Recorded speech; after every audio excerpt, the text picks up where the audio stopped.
Hello, everyone. This is Teacher Aldrin, and I will be your teacher in English.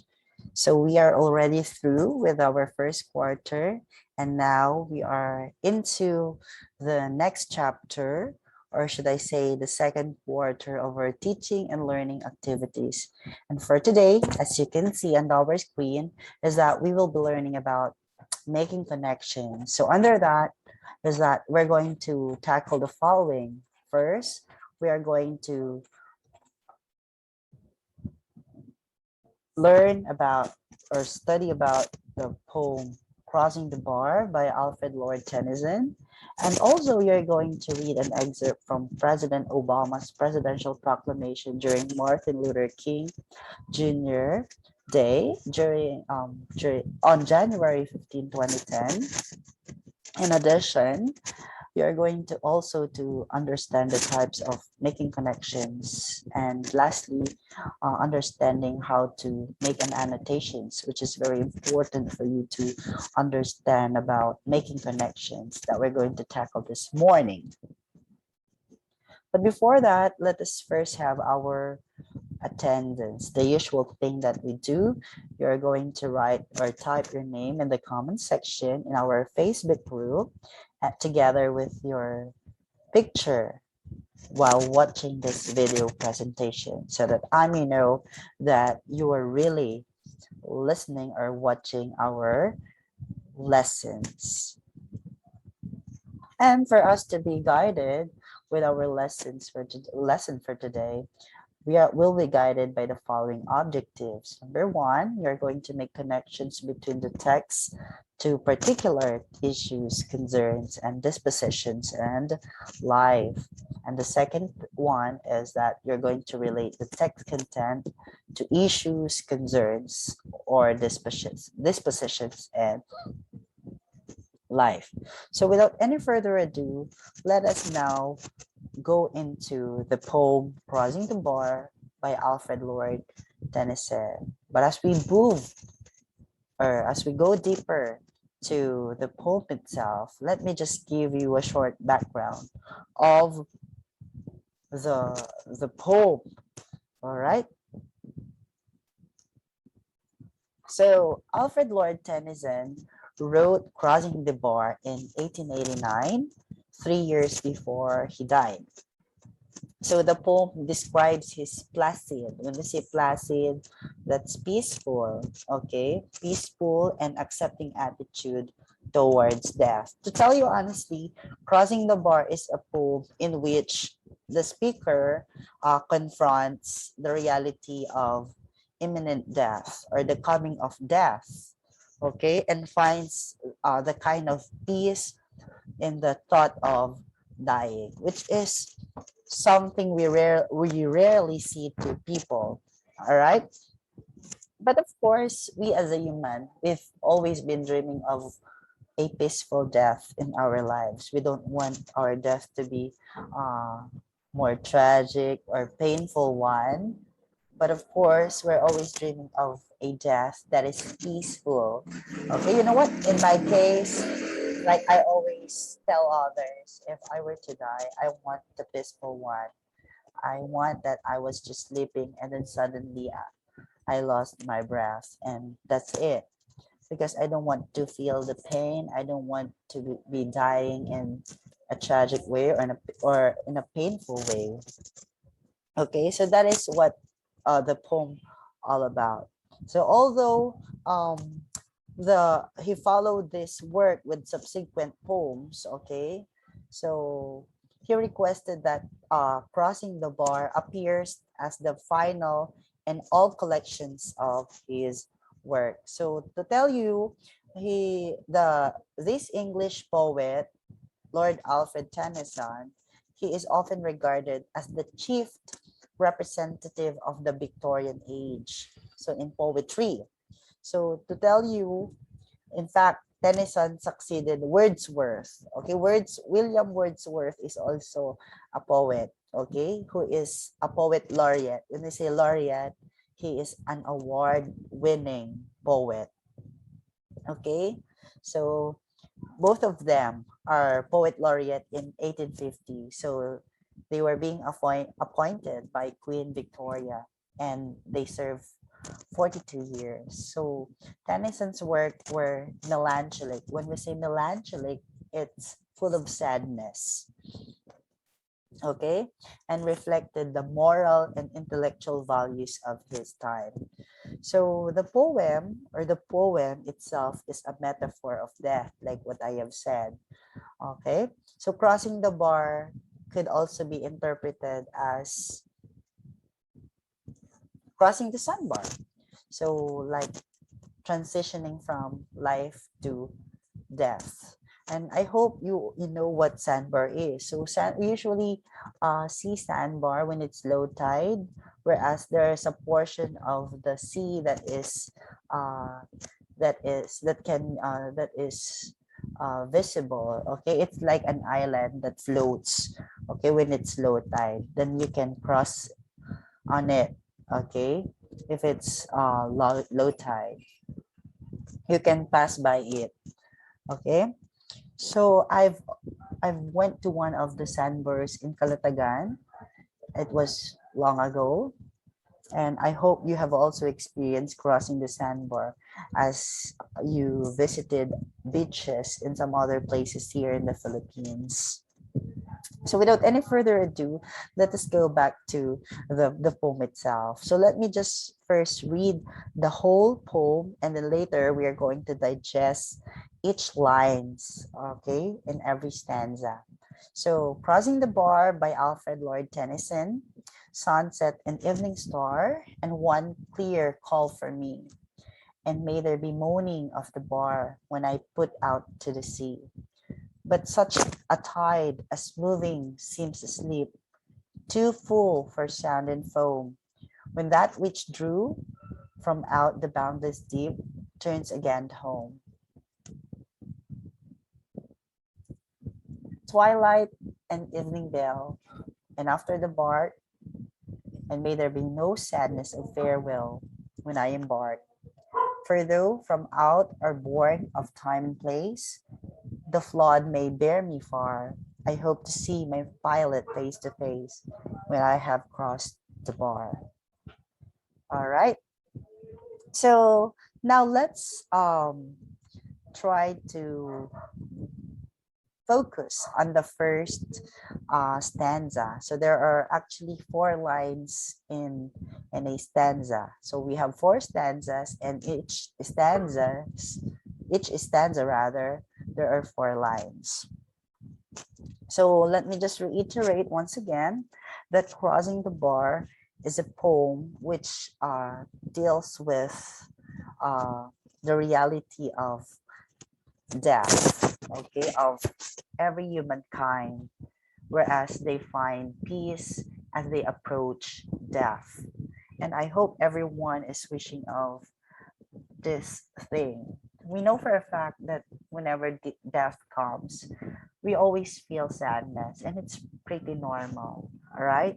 I am not saying that um, you need to be happy once there is someone in your family dying. So it's pretty normal to be sad.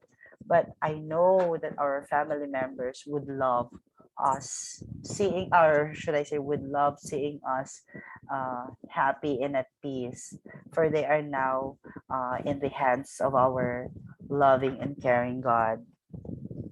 So now, okay, let us focus on the first 2 lines, sunset and evening star, and one clear call for me. So what does come into your mind, or what comes into your mind whenever you hear the word sunset? So in Tagalog, we commonly hear it as dapit hapon. Whenever we hear the word sunset or dapit hapon, we always think of our elderlies, okay, who are I'm not saying that they are near to dying, but most of them, okay, when you are already aging, it is very common that they are near to dying, okay, or they are preparing themselves for it, because that's the reality of life. Okay, so as the poem all about, it is something to do with one's death. Okay, sunset and evening star. So what does that mean? So the speaker maybe senses their time on earth is near an end. So noting the sunset and evening star. So and even hearing a clear call, so that death is close at hand. All right.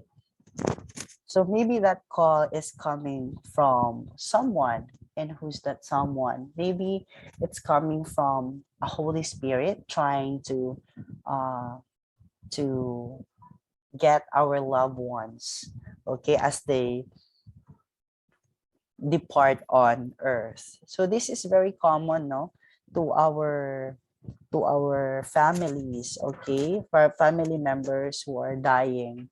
So there are some stories, if I remember, to our family relatives that, okay, when the moment that our family members dying, it's as if there is a premonition. Okay, there is someone trying to um to accompany them, okay, as if they're being invited already by the Holy Spirit to be separated from their human body.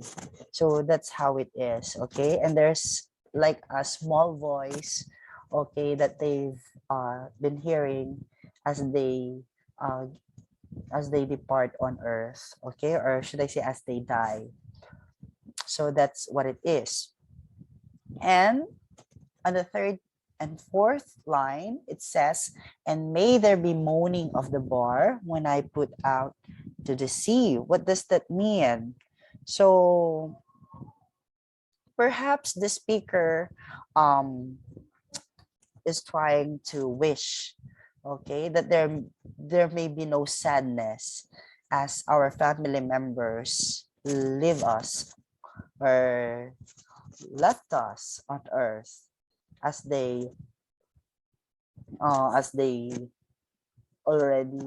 depart on earth. So that's what it is. Okay, that is based on my understanding. All right. Okay. So now let's move on to the second stanza. So, but such a tide as moving seems asleep, too full for sound and foam. When that which drew from out the boundless deep turns again home. Okay, so maybe you are a bit confused why there's the word tide.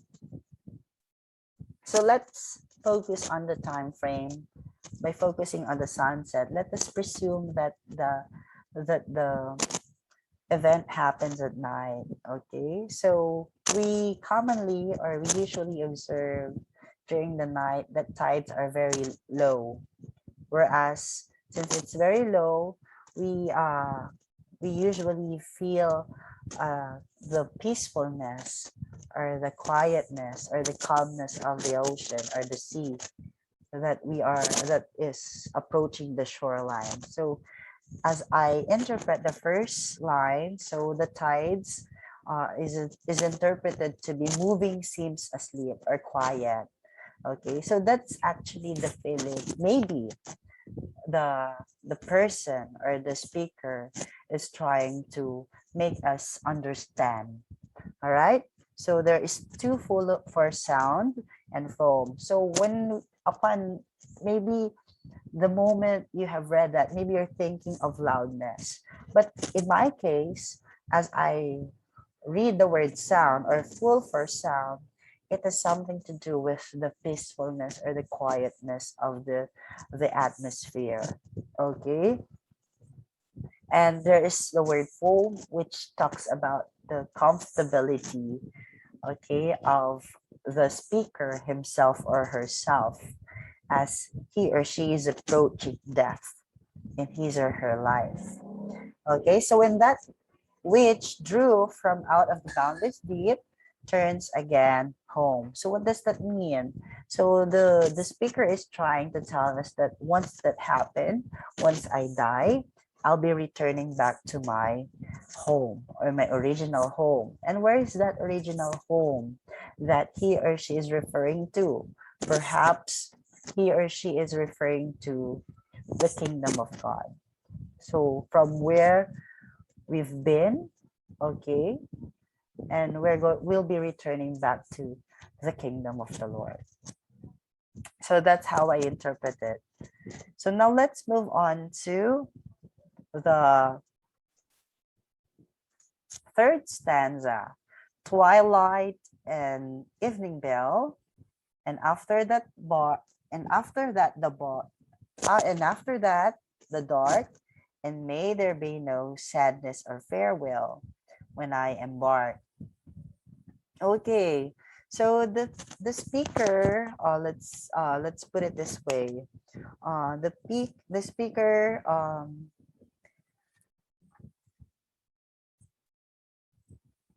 or should I say the when I say twilight and evening bell. So when have you I know that when it's actually the signal or the omen that it was already his time to depart on earth, just like when we're having our recess, when it bells, when the bell rang, we it's very automatic on us that it's already recess. Likewise on our death. So when that time comes, so there's actually an omen or a signal or a sign that we usually experience that it was already his time to depart on earth. But when that happens, as it says in the second lines of our third stanza, okay, there's a promise that is being stated in here by the speaker that there may there be no sadness of farewell. So he is wishing that his relatives or family members wouldn't feel sadness as he or she lives on earth. Okay, so that's the meaning of that is the interpretation of the third stanza. All right. So lastly, our last stanza, for those from out are born of time and place. So we know for a fact that life on earth is not unlimited. So all of us will die, but we'll never know when will it be, when and where will it happen. Okay. So maybe at a very young age, or maybe on the middle age, or maybe when we grow older. It depends. Okay, only God knows when and where our life will be taken. That's why it's very important for all of us to be happy at all times. Okay, you can be happy in a good way, but not in a bad way. Okay, I'm not encouraging you to be happy, to make your happiness in the bad way, but in the good way. So the flood may bear me far. Okay, I hope to see my pilot face to face. So who do you think the pilot is being talked to in here? Okay, so the pilot that we are referring to here is, of course, our God. Okay, so wherever his or her spirits may lead him, still he is hoping to see his God. Okay, as he crossed the bar. All right, so that is the poem all about that I want to share with all of you. So I have sets of questions in here that I want you to answer. I want you to share your answers in the comment sections. So number one, what do sunset and evening star symbolize in your own? And number two, what does turns again home in stanza 2 mean? And number three, who is the entity referred to by the word pilot in stanza 4? Number four, what does crossing the bar mean? Number five, how can you relate the meaning of the poem to your personal experience? And number six, can you associate this with others people or other people's experiences and explain your answer rather. All right.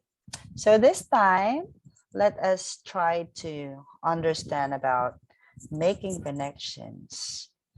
So as mentioned by, or as cited by Keen and Zimmerman, 1997, okay, which was also cited in Kardash 2004, they have concluded that students like you comprehend better when you make different connections or different kinds of connections.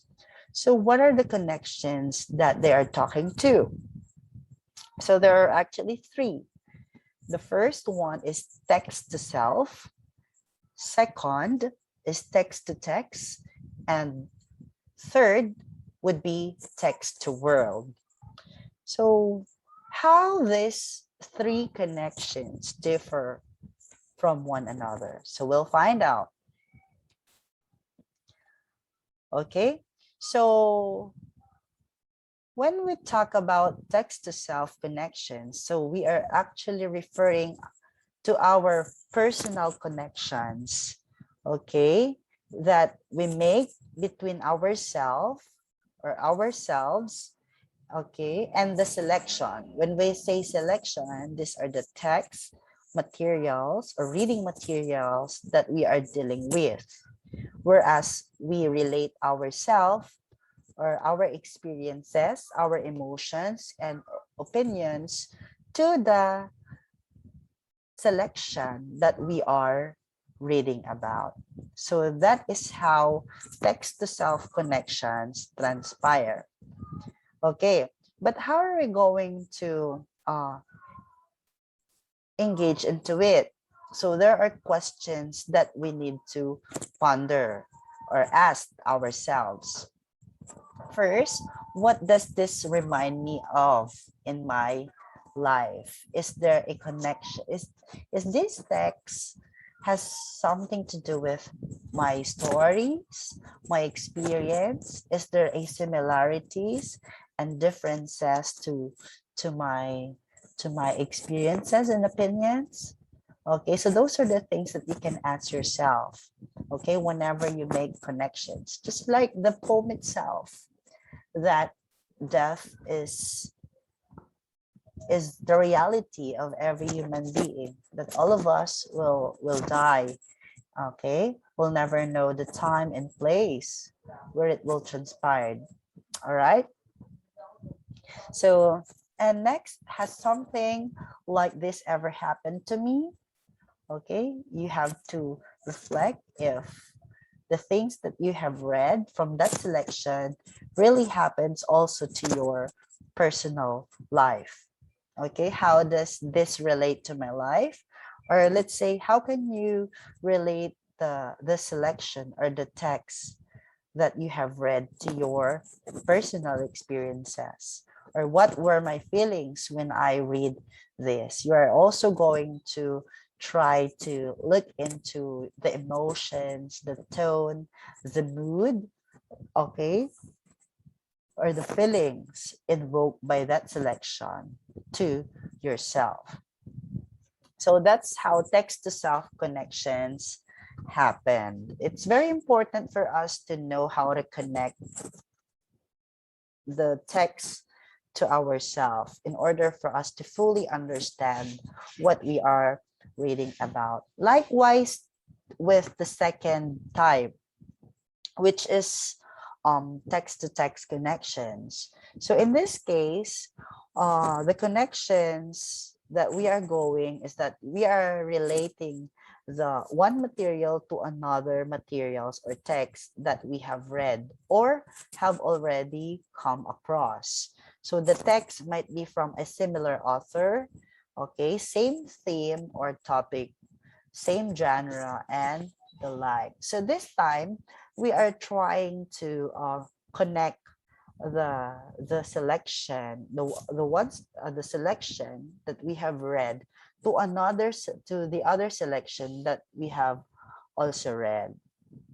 Okay, we're not relating it to ourself this time. We are relating one text to another text, or should I say one selection to another selection, or one reading material to another one reading material. So the questions that you need also to ask are more likely the same to the previous one, okay, on the text to self connections. So you have to ask yourself, what does this remind me of in another book that I have read? Okay, is there a similarities and differences on the plot of the story? Okay, what are the similarities and differences of the characters?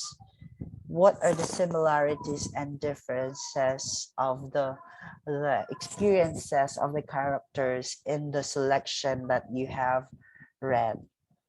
Okay, or how is this different from the other books that you have read? Or have I read about something like this before? So those are the questions that you need to ask yourself in order for you to understand the text that you are reading.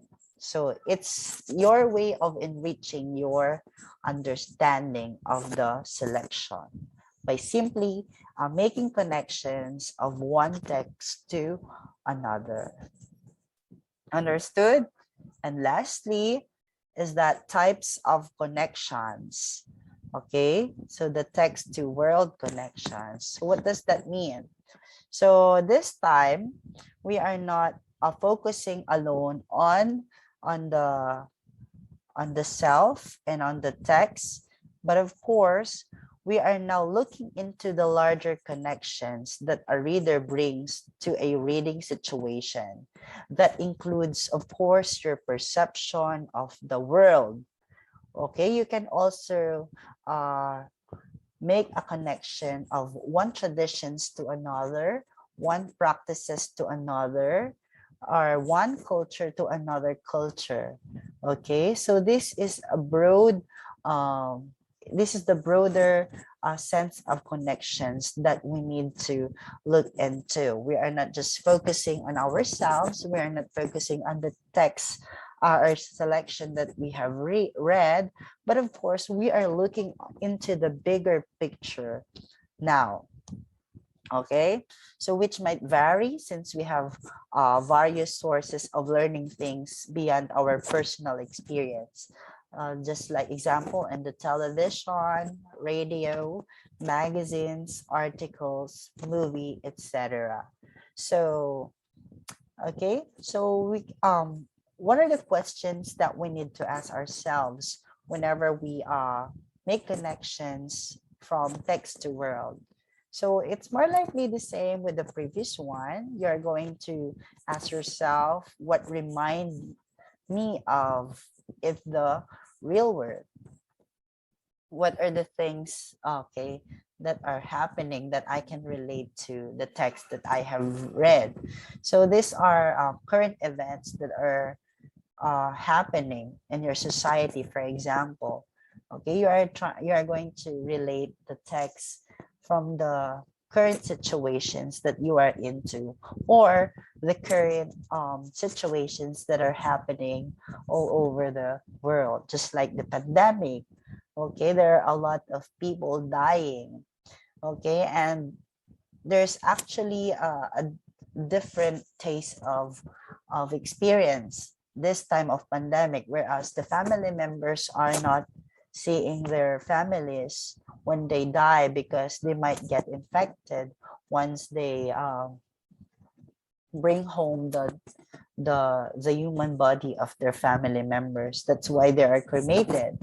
Unlike then, that once you die, you still have the chance to have a glance of your family loved ones, okay, before they get buried.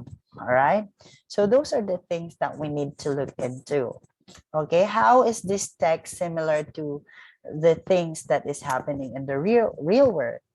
Okay, you have to ask also the differences, okay, and the things happening in real world, and how does this part relate to the world around me?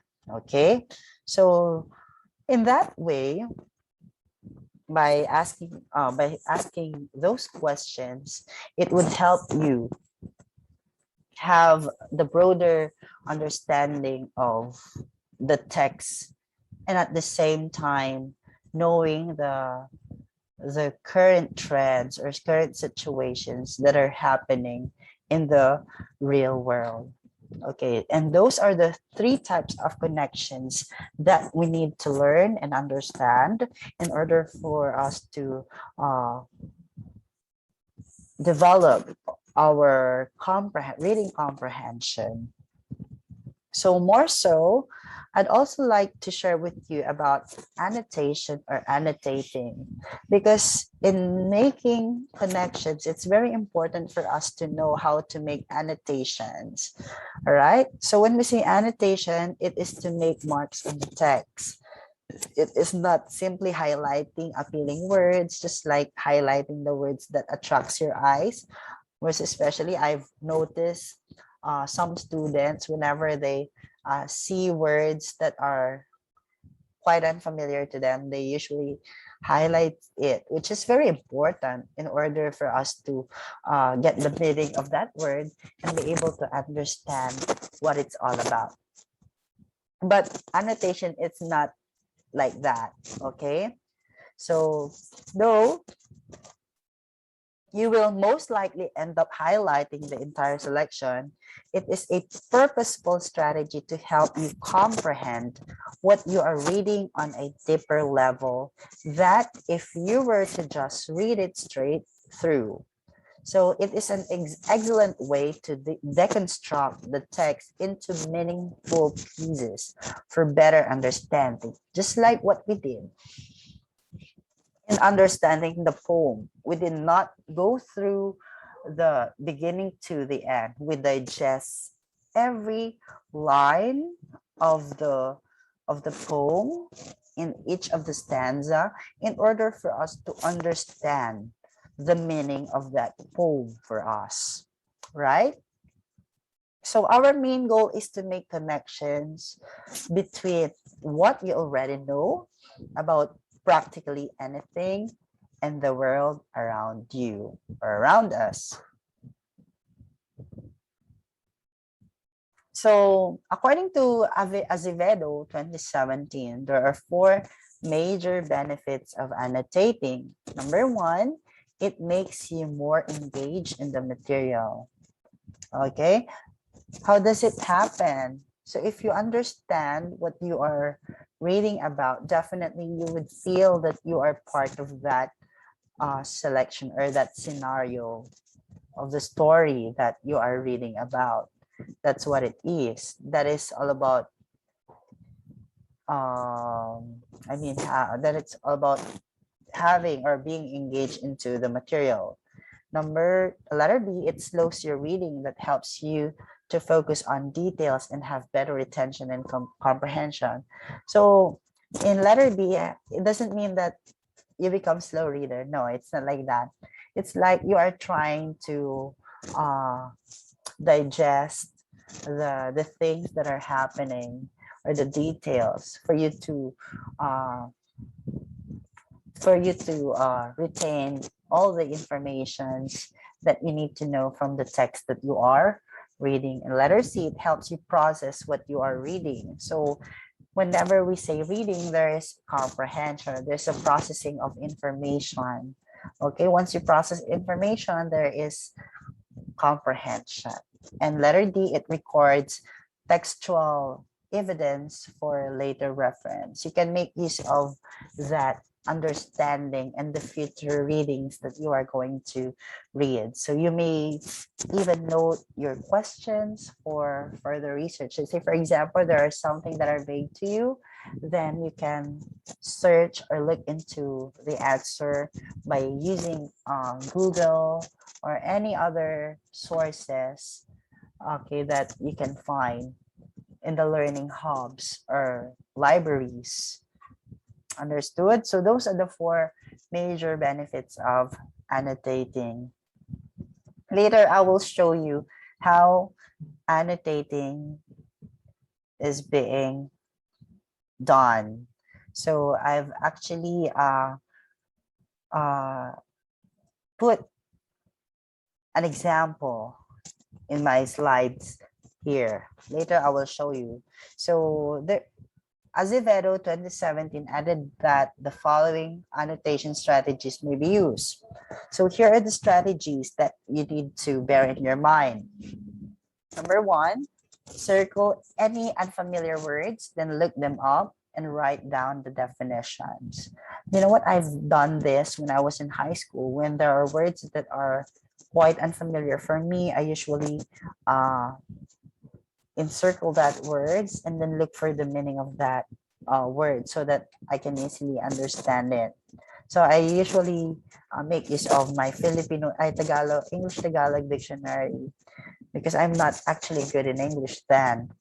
And I've gradually learned English by using my English Tagalog dictionary. And along the way, I've learned how to speak the language. Number two, and understand things. Number two, use question marks to indicate areas of uncertainty.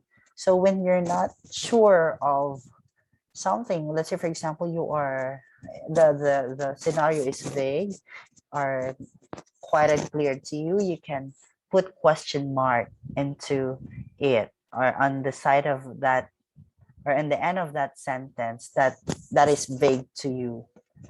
All right. Number three, use stars to indicate anything that seems important, such as themes, symbols, or foreshadowing, etc. Okay, let's say for example, it is a lesson, or let's say it's a striking line that has an impact to you.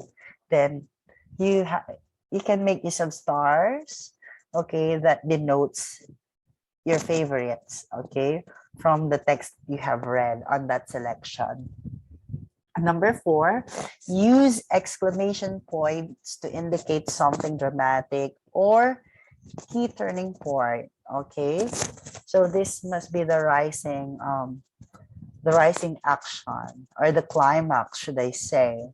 So in order for you to be guided, okay, as to where the climax of the story happens, okay? So number five, circle or mark somehow the character names anytime they are introduced for the first time. So for you to know their character, it's very important. If it's the first time you have encountered the name, then you have to encircle it so that you'll remember them. All right. Number six, keep a list somewhere, maybe on the inside cover of all the characters and their traits. Add to this list as new characters are introduced or as you learn more about existing characters. You know what I did when I was in high school? I have so I think I'm using a piece of paper. It's a note.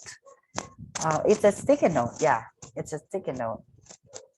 Whereas I I usually write the names of the characters and then I gave the descriptions, okay, or should I try to describe them based on how I understand, based on how I perceive them in the story.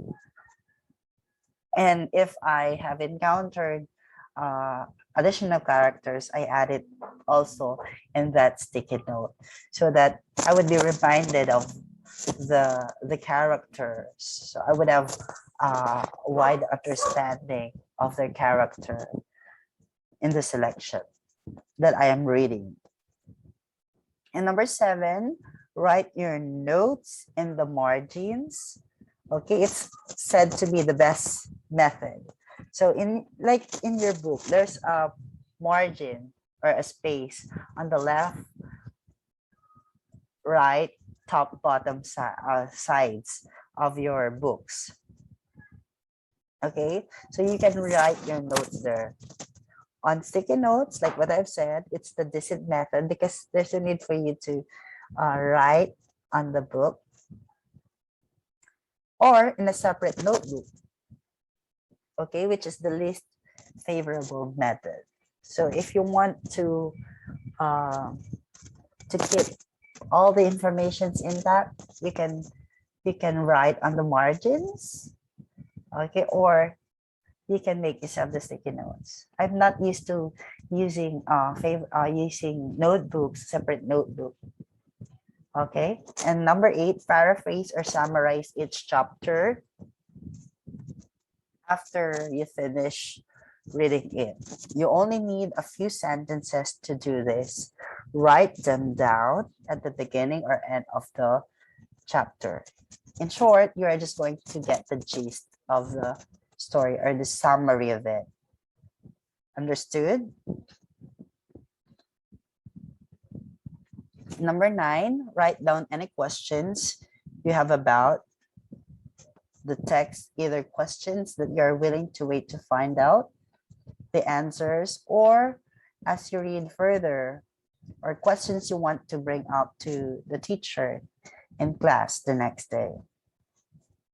So if there are some things that are questionable, then you have to take note of that. Okay, all right. Number 10, use a color-coded system if that type of thing appeals to you. So this is commonly used by law practitioners or students, should I say. They have this stabilo. They have color coding of, I don't know if what it is that they are trying to put, or what they are highlighting on their notes, but they have their codes in there, so you can also make use of it. The color coded system, it's actually a strategy that we can use. And 11, give each chapter a title, so after you finish reading each chapter, go back to its title page and give it a title. Okay, it's just a suggestion that you can take if you are into it, just like what I did in my reaction paper, okay, right after watching Les Miserables in college. So we have watched Les Miserables, and in every episode of, or in every event that is happening in the lives of John Valjean, okay, I usually put titles on it, okay, from the time that he was in prison until he becomes a mayor. So that's it. So I put titles in every event of his life so that I can understand well the story of his life.